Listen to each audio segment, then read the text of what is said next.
Hello everyone, I'm Chino. संस्कृति पार्कमा अहिले त्यो बाबा देख्न सक्नुहुन्छ तपाईँले। अब हेर्नुहोस् नि धरानलाई यस्तरी पनि बनाएको छ त। यत्रो बाढी आउँदा पनि कसैले काहीँबाट भत्किनै नसक्ने तरिकाले पनि बनिएको छ।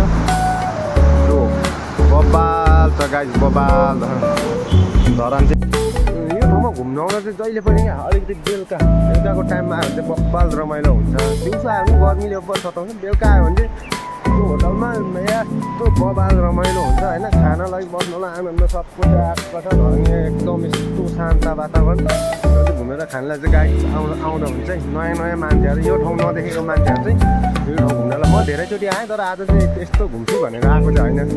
मेरो सोल्टिनी छ क्या तल, त्यही लिएर आएको। त्यही भएर चाहिँ म चाहिँ एकछिन यता आइदिनु पर्यो भनेर मात्र आइदिएको लगायत।